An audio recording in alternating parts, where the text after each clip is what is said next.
Hi everyone, I'm Heath Hightower, co-host of Process Recordings. Before we get started with today's show, I want to just give you a quick reminder. While Lisa and I hope you find our show useful, we also want you to know that it's not a substitute for therapy. If you do need a therapist, however, we do recommend that you check out the psychologytoday.com website. Also, if you need immediate support, contact 988, which is the 3-digit number to contact the National Crisis Hotline and Suicide number. Thanks for listening and watching, and enjoy the show.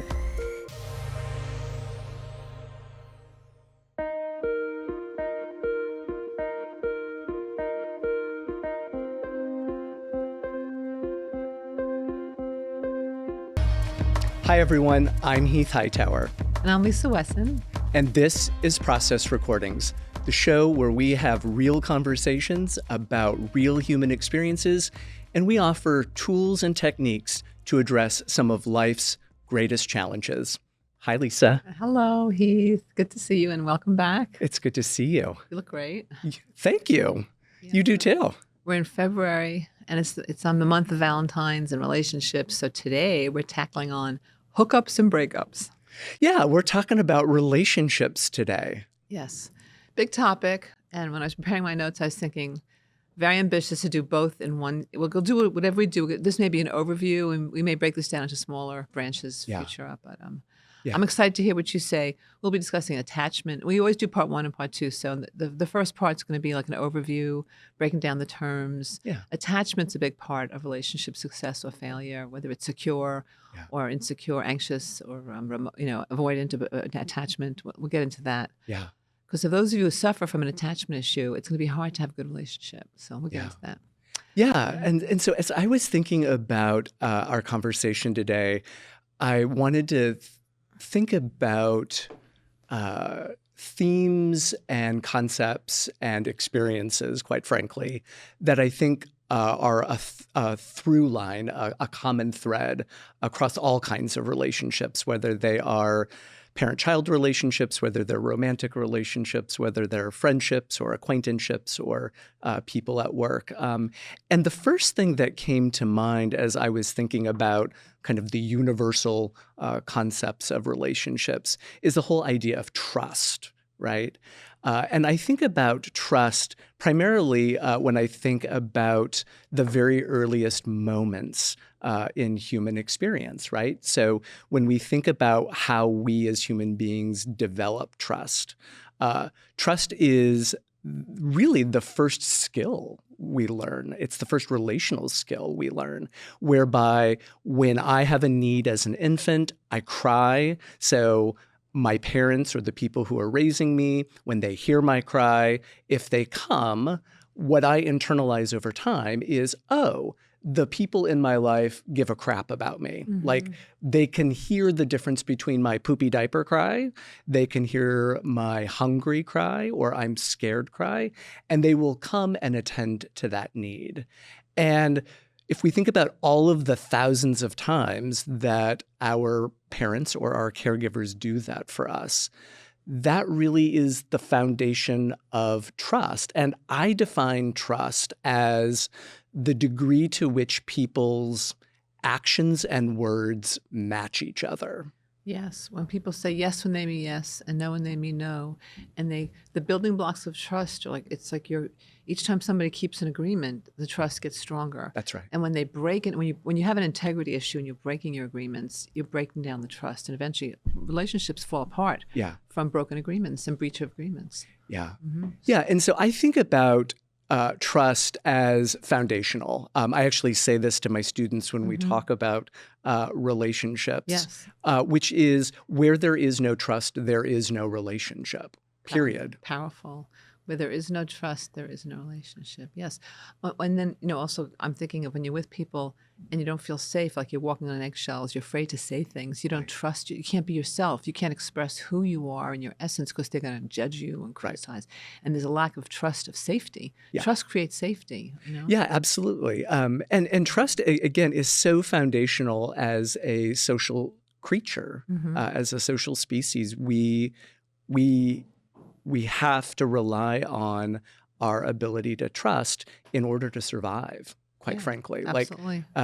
When I literally think about the human experience of failure to thrive, when an infant stops crying, it's because they are aware that their cries don't make a difference, that their needs aren't going to be met. And, many failure to thrive infants die, literally. So trust is essential. It's not a luxury item in relationships. And we need to work on it. Trust is something we consciously attend to. Yeah. You can't just think it's automatically going to happen, just by showing up and sitting in a room. It doesn't work. You have to really do, follow up on actions. That's why it actually always, I have no judgment on this, but it always amazes me in this culture when people have these one-night stands. Like, how do they trust you, this total stranger? They know nothing about somebody and they go into their house and I mean, I'm too paranoid. It would make me so nervous, but people do this all the time. Yeah. The one night stand thing. Yeah. And I always wonder, I guess it's just, they don't care about trust. It's just a physical experience and no emotional connection. Yeah. Or there's at least a mutual expectation that both parties involved know what that's going to be, right?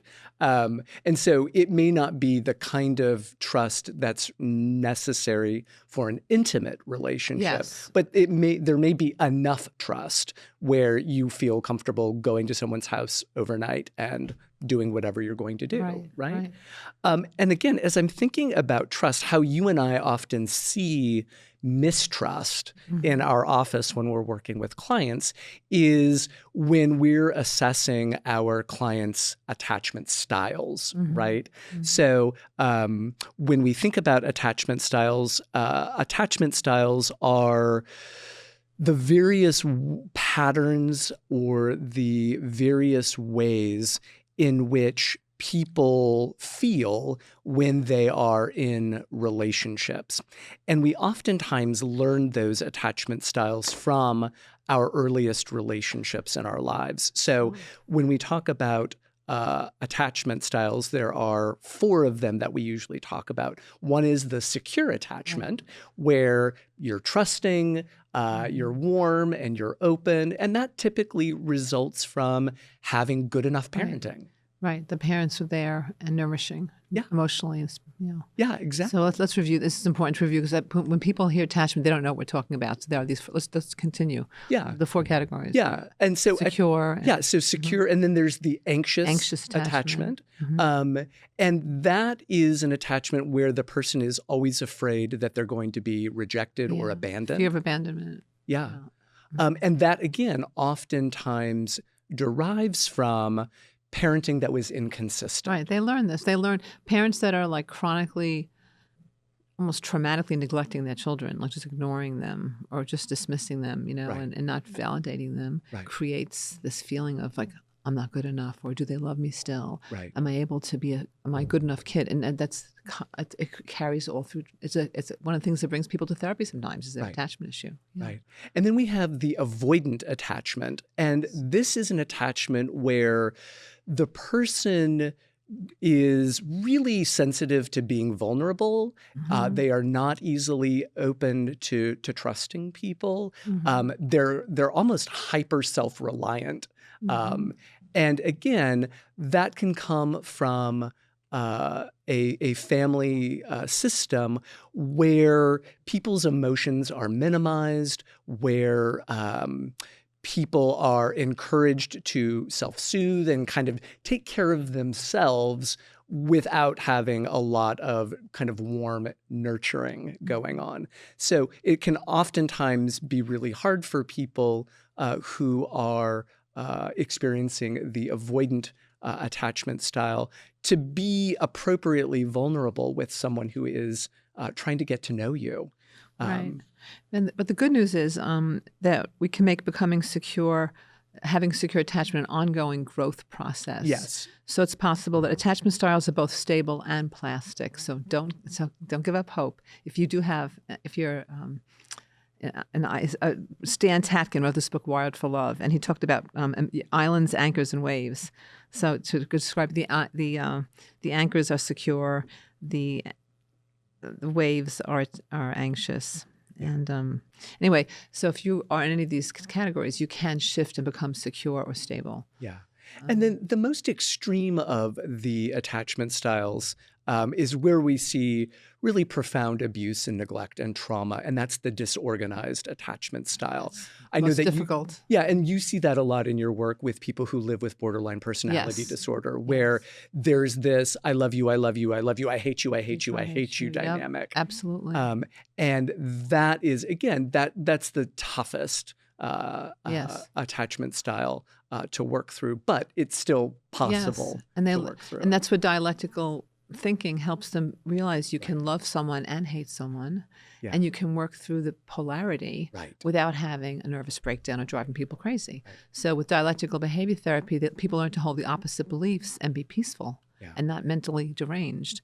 And that's why it's very powerful for all of us, but especially when people have that polarized dual non-binary, like, crazy thinking. No, well, I don't call it crazy. It's not right. I hate that word, crazy and borderline. Borderline really just means it's between diagnoses, and it's a terrible term. It sounds like someone's going to jump off a cliff. But I've always felt what it should be called is intense trauma response. These people have had intense trauma that was never processed, and they became borderline. So anyway, that's good. So now you know the 4 types of attachment. And if you have secure attachment, it's easier to be in a relationship. But when two people with anxious attachment get together, it's brutal. I mean, it's brutal. So well, and I think what you're raising there is another, I think, really important thing to really be thinking about really in any relationship, which is compatibility, right? And again, I think about compatibility as the degree to which 2 or more people just naturally fit. It doesn't require a lot of effort. Easy. It's easy.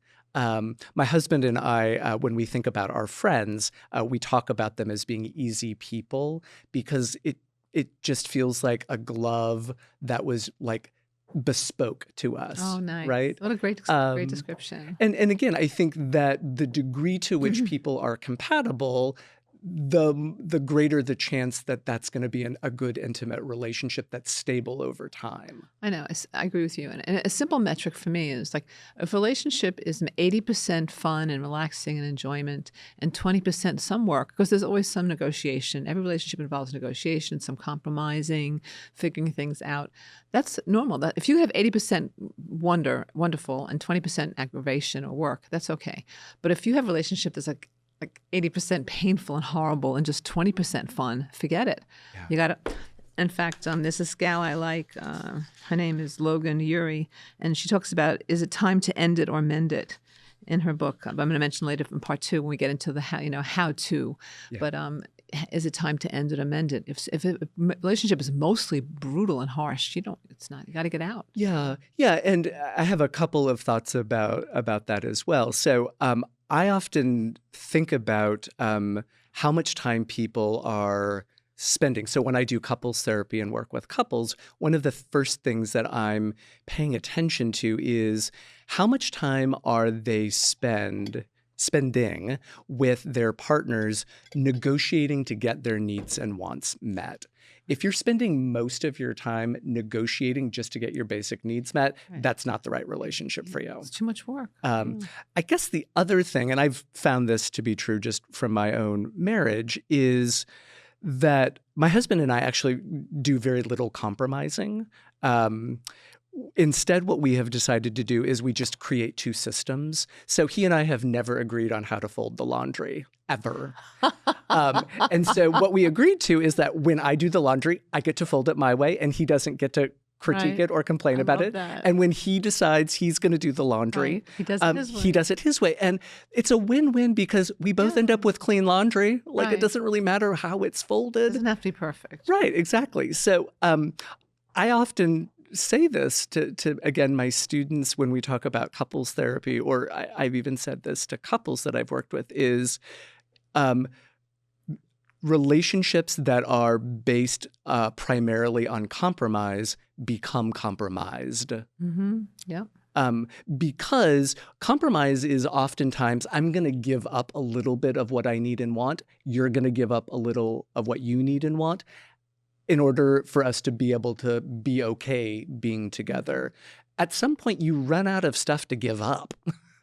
And so on the one hand, I understand that compromise is something that we should strive for maybe in some relationships. Like, I'm happy to compromise with the people that I work with at work, just so that we can get a project done. But if I'm spending my life with someone, constantly compromising with them to get through a life with them, I think I'm probably going to rethink whether that's a good enough relationship for me or not. I don't want to jump ahead to part two too quickly, but I know in some relationships, let's say in a partnership, on vacation conversation, like somebody wants to go to a Marriott resort and sit in a lazy river with a margarita all day long or whatever, and the other person in the relationship wants to go hiking and go to museums and move around. That's a huge conflict, and vacations, arguing about vacations can be brutal. Sure. So that's why I like, again, this woman, Logan Ury, Loganury, has some books. She has some books we'll talk about next podcast, but I want to say, you need to find out ahead of time. That's what the values are about, what their values are. Sure. And I'm going to discuss values and finding values and priorities, because if you line up with your values, it sounds like you and your husband have a lot of similar values. Sure. Yeah. It makes it so much more harmonious. Yeah. I mean, being with someone who has different values and different things, it's exhausting, Yeah. And for instance, I once had a client, and she was vegan, and she was dating this woman who was a meat eater. Not a problem. She didn't mind, but it became. I said to her, "No, there's so many. They're going to be conflicts. If you're in this, very eating differently." Sure.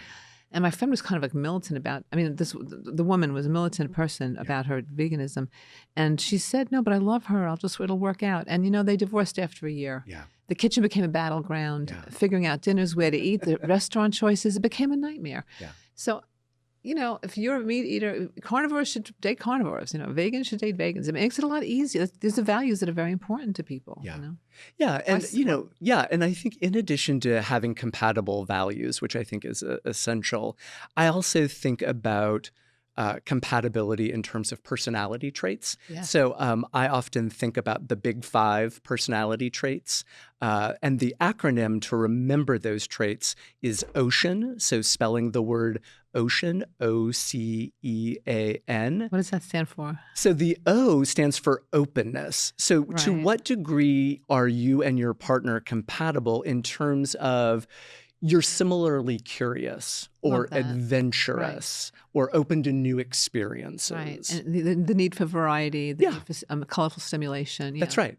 Openness is a great one. I love this one. Keep going. Do the whole thing. And then C is for conscientiousness. So this has to do with the degree to which you and your partner are both goal-directed, organized, are kind of planful people. Mm-hmm. So that and reliable, right? So conscientiousness is the C. These are values. Yeah. Yeah, absolutely. Mm-hmm. But they are also personality traits that people have as well. Then extroversion, the degree to which someone is outgoing and social, and is really fed by interactions with other people. Versus an introvert, which doesn't need as much social stimulation. Mm-hmm. Agreeableness is the A, and this is the degree to which someone is cooperative versus competitive, compassionate as opposed to self-centered and narcissistic. And then the N is, again, a word I don't really love, but it makes the acronym work, which is neuroticism, which is just a big fancy word for how anxious are you. Exactly.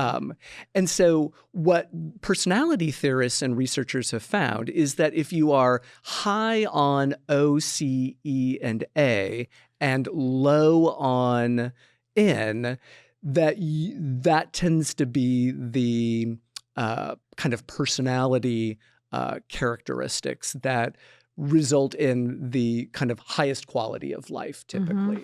Now, again, when we're talking about relationships, it's important for us to, as we are getting to know people, either through the dating process or through whatever process we're getting to know somebody in, again, kind of being mindful of the degrees to which we're compatible in terms of values, but also how are we compatible in terms of these different measurements of personality. Yes, this is foundational, and that's why for long-term relationships and investing time, we need to ask questions and find out about people, and not be embarrassed to discuss these topics. Right.